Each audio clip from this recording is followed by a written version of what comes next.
हरि ओम बेटा। हरि ओम हरि ओम हरि ओम। प्यारे, देखिए आप कहते हो बुराई का त्याग कैसे करें। बुराई का त्याग कैसे करें। इतना पता हो गया है तुमको कि ये बुराई है। जब तुमको पता चल गया है कि बुराई है, ये दिख रहा है कि बुराई है, तो बुराई जो है उसका त्याग कैसे नहीं हो सकता है। तुम देख लोगे, जब देख लिया तुमको दिख रही है कि बुराई है, तो उसका त्याग तो आसानी हो गया। अगर तुम देख लोगे आम में कीड़ा है तो खा लोगे उसको? नहीं खाओगे ना। अगर तुमको दिख गया कोई चीज़ में कीड़ा है तो उसको तुम खा लोगे? नहीं। फल सड़ा है, कीड़ा पड़ा है, उसको खाओगे? जान गए हो कि इसमें कीड़ा है तो नहीं खाओगे ना। ऐसे जब तुमको बुराई दिख रही है, पता है कि बुराई है, तो उसका त्याग कैसे नहीं होता है। ये तो फिर वही जान बूझ नर करें रिठाई, जहाँ डूबे तहाँ था न पाई। तो जब तुम जान ही रहे हो कि बुराई है, तो उस चीज़ को तुम खराब चीज़ को क्यों लेते हो, अपने जीवन में क्यों रखते हो। बुराई को लेना अच्छा है। तुम कहते बुराई को त्याग करें, तो बुराई का त्याग, जब बुराई तुम जान गए हो तो बुराई त्याग बहुत आसानी से हो जाएगा। क्या जरूरी है कि जो है बुराई को ले? सामान लेने जाओगे बाजार में तो खराब चीज़ लोगे, बुरी चीज़ लोगे? नहीं लोगे ना। अच्छी चीज़, फटा नोट मिलेगा, लोगे? नहीं लोगे ना। उसको समझो कि अच्छा नहीं है यार। तो जब तुम बुराई नहीं त्याग कर पा रहे हो, तो कल को अपने बच्चों को तुम क्या संस्कार दे पाओगे, परिवार को क्या संस्कार दोगे। तुम ही कह रहे हो कि बुराई का त्याग नहीं कर पा रहे, तो दूसरा तो चिल्ला चिल्ला के बताएगा कि तुम्हारे अंदर बुराई है, ये बुराई है, ये बुराई है। पहली बात तो इंसान को अपनी बुराई दिखती ही नहीं, अपनी कमी दिखती नहीं। अगर दिख गई तो बड़ा इजी है, बड़ा आसान है। गंदी चीज़ को, खराब चीज़ को त्यागना कोई जो है कठिनाई पड़ती है? नहीं। इसलिए जो है बुराई का त्याग बड़ी आसानी से हो सकता है। भली त्याग मत करो, त्याग बुराई को बिल्कुल मत करना। तुम खाली कुछ मत करो, ये काम ये करो कि तुम जो है अच्छाई की राह पर चल जाओ। बस अच्छे कार्य करो, बुराई अपने आप छूट जाएगी। तुम्हें छोड़ना थोड़ी पड़ेगा बुराई। जब तुम अच्छी राह पकड़ लोगे, अच्छे संस्कार अपने अंदर डालोगे, कोई अच्छे का संग करो, अच्छे के संग तरे, अच्छे का संग करो, तो अपने आप ही तो तुम्हारे अंदर अच्छाई आ जाएगी। तुम ये सोचो, ये विचार करो कि बुराई आई कहाँ से है, कहाँ से आ रही है। वो स्रोत बंद करो पहले। ये बुराई क्यों आई, किस लिए आई बुराई, उस स्रोत बंद करो। तुम देखो कि कहाँ से, उस जगह को, उसका त्याग कर दो। जहाँ से बुराई आ रही है ना, वो जो है वो रास्ता बंद कर दो, अपने आप पे बुराई का त्याग हो जाएगा तुम्हारा। और जो है तुम जो कहो कि बुराई की रास्ता तुम चलते रहो, बुरे लोगों के साथ में बैठते रहोगे, तो तब तुम्हारी बुराई नहीं हो सकती है। तो तुम अच्छाई अच्छे रास्ते पर चल दो, तो बुराई अपने आप, अच्छे का संग कर लो तो बुरे संग अपने आप ही, बुरे लोगों का संग छूट जाएगा। इसलिए तुम अच्छाई पर चलो, अच्छाई पर चलो तो अपने आप बुराई छूट जाएगी। अच्छाई है, परमात्मा का रास्ता ले लो, भगवान के रास्ता चलो। संस्कार, अच्छे लोगों का संस्कार करो। अच्छे लोगों का संस्कार करोगे तो अपने आप ही तुम्हारे अंदर अच्छाई आ जाएगी। उनका साथ करो, उनके संग बैठो। जब बुरे का संग करोगे, ऐसे गंदे लोगों का संग करोगे, तो क्या तुम्हारे अंदर गंदगी नहीं जाएगी? जमादाई धूल बहारने आती है, सड़क बहारती है, तो वहीं खड़े रहो, देखो तुम्हारे पर कितनी मट्टी पड़ जाएगी, धूल पड़ जाएगी ना। तो ऐसे तुम धूल, इसी कीचड़ के पास में क्यों बैठो, ऐसे के पास में क्यों जाओ कि तुम्हारी जो है कीचड़ लग जाए। हटो, बचो वहाँ से। इतना तो विवेक भगवान ने तुमको, बुराई दिख रही कि बुरी चीज़ है, तो इसको गंदी चीज़ है, तो गंदी चीज़ को क्यों तुम अपना हाथ लगाते हो। बिष्टा में हाथ लगाओगे तो गंदा हाथ नहीं होगा। तो इसलिए जो बिष्टा को जो है क्यों छूते हो कि तुम्हारा जो है हाथ गंदा हो। क्या अपने मन से कह दो कि गंदगी छूने के क्या हम सुअर हैं, क्या गंदगी छुएं। ऐसे अपने मन को बताओ, तो मन देखो तुरंत मान जाएगा। करना नहीं पड़ेगा, बुराई का त्याग अपने आप हो जाएगा। इसलिए तुम अच्छे का संग करो, बस अच्छे विचार वाले का, अच्छा विचार वाला जो हो उसके पास में बैठो, अच्छा ही अपने आप भर जाएगी। तुम जैसा बनना चाहते हो वैसे का साथ कर लो। चोरी करना चाहते, चोर बनना चाहते हो, चोर का संग कर लो, अपने आप ही तुमको सब हाव भाव वैसे गुण आ जाएंगे जितने गुण हैं। अगर तुम जो है अच्छा संत बनना चाहते हो तो कुछ करने की ज़रूरत नहीं, तपस्या ना करो, भूखे मत रहना, खाली संत के पास उठो बैठो। नरेंद्र नाम, विवेकानंद का नाम पहले नरेंद्र था, और जो है ये न भक्ति करता था न कुछ करता था, ऐसे खाली रामकृष्ण के पास में बैठता था अच्छे के संग तरह, और आलोचना भी करता था, कहता था क्या माँ माँ माँ माँ करता रहता है, मैं हमेशा पूजा पाठ की बात है। तो रामकृष्ण ने जो है इसको भगवान से कहा, संत जो होता है जीवन बनाने को सोचता, भगवान से कहा, हे भगवान, महाअष्टवक्र गीता पढ़ते थे वो, और इनको दिया और कहा, हे माँ, इसके अंदर एक चिंगारी डाल दे, भक्ति की चिंगारी डाल दो इसके अंदर, एक कृपा कर माँ, करुणा कर, आपसे मैं कुछ नहीं मांगता हूँ, अगर मांगना तो भगवान से भक्ति मांगो, और क्या मांगोगे, अच्छे संस्कार जो है कोशिश करो बनाने की। बैठे बैठे महाअष्टवक्र गीता पढ़ा तो उसका विचार ऐसे बदल गया कि वो कितना बड़ा विवेकानंद, वही नरेंद्र जो है कितना बड़ा विवेकानंद संत बना, देश विदेश में सबको जा करके उद्धार करके कितने का, ऐसे जो बुराई का त्याग मत करने बैठो, अगर जो है अच्छे के साथ में बैठने लगो तो हजारों का उद्धार भी कर सकते हो। तुमको जो है बुराई भाएगी नहीं, अपने आप ही, गंदी चीज़ नहीं भाएगी, अपने आप जो है, जो तुमको जो खराब जो है गंदी आदत पड़ गई है तो अपने आप छूट जाएगी। इसलिए जो है तुम उधर देखो ही नहीं, आगे देखो, अपना भविष्य देखो, जिंदगी थोड़ी है, ज़्यादा नहीं रह गई है, किस दिन घंटा बज जाए तुरंत ही, चल मेरे भाई हैं, कम ना ज़्यादा, आ गया वादा, चलो तुरंत ही चलो यहाँ से भागो।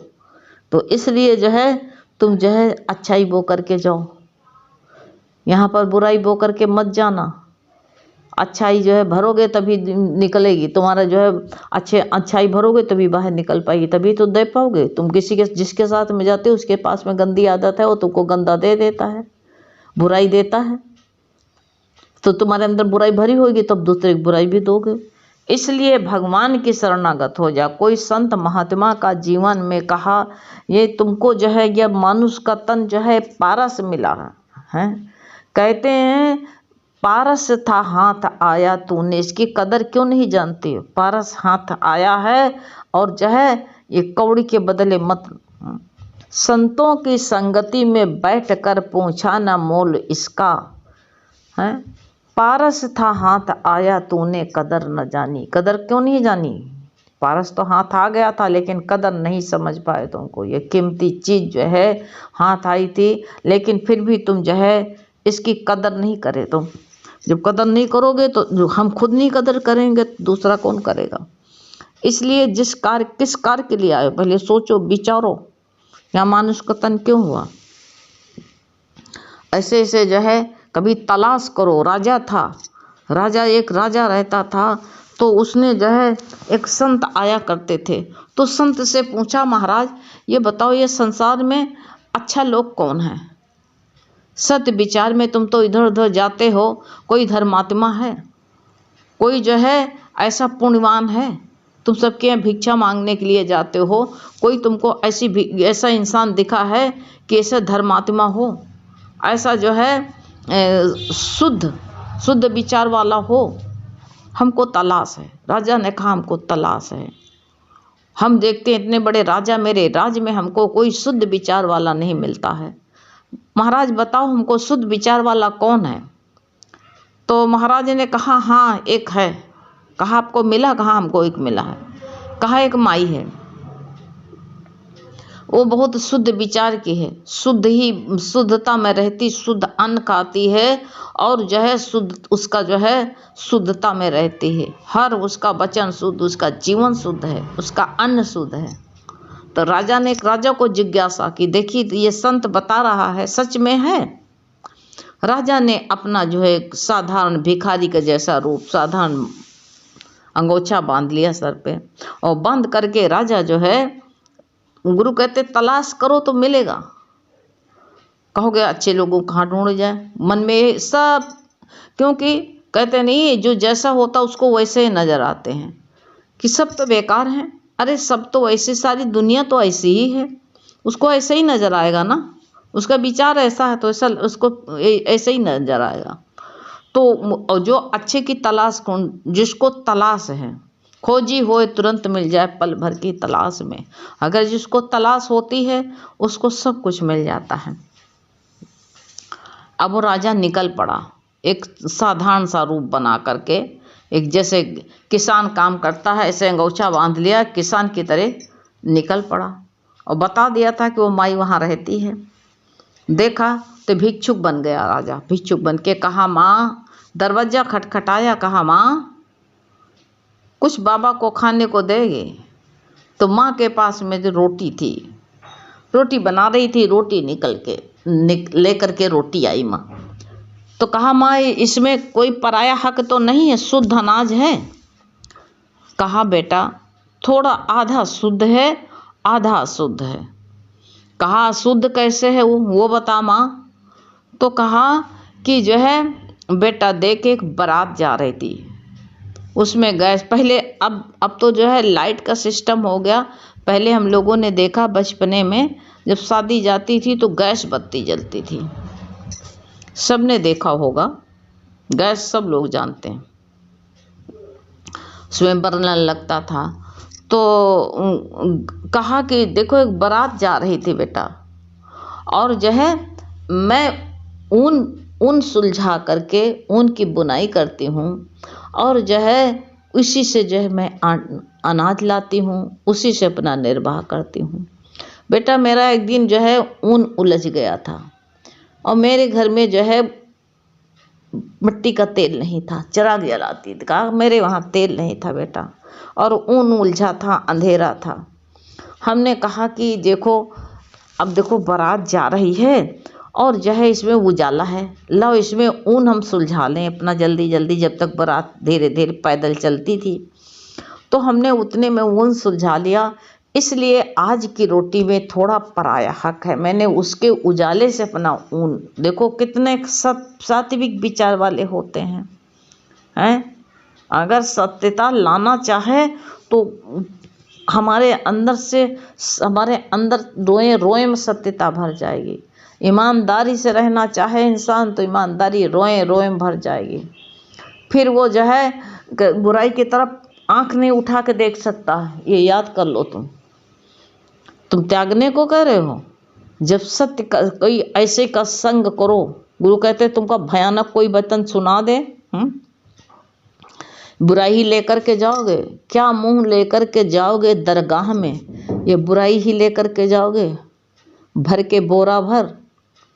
ये बुराई आज बुराई का नहीं, तुम बुराई का पीछा नहीं छोड़ते, बुराई तुम्हारा पीछा नहीं छोड़ेगी। जिस जन्म में जाओ, चाहे सांप बनो, चाहे बिच्छू बनो, चाहे कुछ भी बनो, ये तुम्हारी बुराई तुम्हारा पीछा नहीं छोड़ सकती है, याद कर लेना तुम। ये साथ तुम्हारे लगी रहेगी, हैं कितने जन्म तुम ले लो। इसलिए जो है आज मानुष का तन मिला है, इसलिए जो है आज अपनी बुराई का ख़त्म कर दो, जला दो, आग लगा दो, इसमें अपना बुराई का रजिस्टर जो है फूंक दो, एक भी बुराई नहीं रहनी चाहिए। भगवान की शरण में जाओ, तुम कुछ नहीं करो, तुमको जो है हॉस्पिटल में तुम्हारे कोई बीमारी है और हॉस्पिटल जा करके हॉस्पिटल में एडमिट हो जाओ, स्ट्रेचर पर लेट जाओ, फिर अपने आप ही गुरु वो क्या करेगा, डॉक्टर काट छांट के जो कमी है निकालेगा। ऐसे तुमको कुछ बुराई त्याग नहीं करना, तुम अच्छे का संग कर लो, संत का शरण कोई पकड़ लो, संत महात्मा को वाणी सुनते हो, तुम्हें से कुछ अच्छाई नहीं मिलती है, सब बुराई तुमको दिखाती है, अच्छाई नहीं मिलती। अच्छाई मिलेगी, बहुत मिलेगी, ढूंढो तो। एक एक वचन गुरु का कितना कीमती है। तो कहा कि बताया कि बेटा इसलिए जो है इसमें थोड़ा सा पराया हक है, मैंने उसके उजाले में अपना ऊन सुलझाया है। जिसकी लाइट थी, जिसका उजाला था, थोड़ा हक उसका भी है। राजा नतमस्तक हो गया, कहा माँ तू तो मेरी गुरु है, माँ तेरे को इतना ध्यान है इतना तेरे को इतना विचार है कि देखो किसी की क्या तुम मांगी थी वहाँ से, लेकिन गुजर रही थी, उसमें से देखो माँ को इतना ध्यान है, इतना ये विचार करती है कि पराया हक है। इसलिए सब पूरे की पूरी कहा मैं मेहनत का कमाती हूँ, मेहनत से अन्न लाती हूँ और जो है बड़े बड़े भगवान का प्रसाद समझ करके मैं भोग लगाती हूँ। ये भगवान को अर्पण है, लेकिन भगवान जानता है इसमें थोड़ा सा पराया हक है। ऐसे जो है विचार अगर तुम्हारे अंदर आ जाएं तो अपने आप बेटा तुम्हारा सब जो है अपने आप एक गंदी आदत छूट जाएगी। तुमको छोड़ना नहीं पड़ेगा, अपने आप ही छूट जाएगा। इसलिए तुम खाली संकल्प अच्छा करो, और नहीं अपने मन से तुम्हारा बार बार मन चला जाता है तभी भी भगवान का नाम बड़ा पवित्र होता है। भगवान की शरण ले लो, भगवान का नाम ऐसे ऊपर ऐसे जपने लगो, भगवत भाव में अपना भगवान का ओम का जाप करो। जाप करते करते तुम्हारे अंदर अपने आप शुद्धता आ जाए। भगवान का नाम बड़ा पवित्र है और जहाँ जाता है वहाँ पवित्र कर देता है, सारी बुराइयों को जला देता। तुम्हारी भी बुराई सारी जल जाएगी। खाली तुम थोड़ा सा अपने को विचार करो। थोड़ा सा डांट दिया है इसके लिए, भले से देखो कड़वी टाफी जो होती है डॉक्टर कड़वी दवा देता है, इसके लिए थोड़ा डांटा है तो तुमको ज़रूर बुरा लगेगा, लेकिन कोई इसके लिए हमें कोई परवाह नहीं है, क्योंकि गुरु का वचन सत्य है और सत्य ही बताओ, सत्य में रहो, सत्य ही की बात करो। बस यहाँ सत्य का लेना देना, सत्य का सौदा। कोई जो है हमको किसी से तो है नहीं कि कोई लाभ हो कि हमको जो है, जो हमारे गुरु ने हमको निष्काम ज्ञान बताया है वही आपको बता रहे हैं। हमारे अंदर गुरु कहते हैं भगवान के नाम से कोई बुराई नहीं है, आपके अंदर भी नहीं रह जाएगी। हैं हरि ओम बेटा।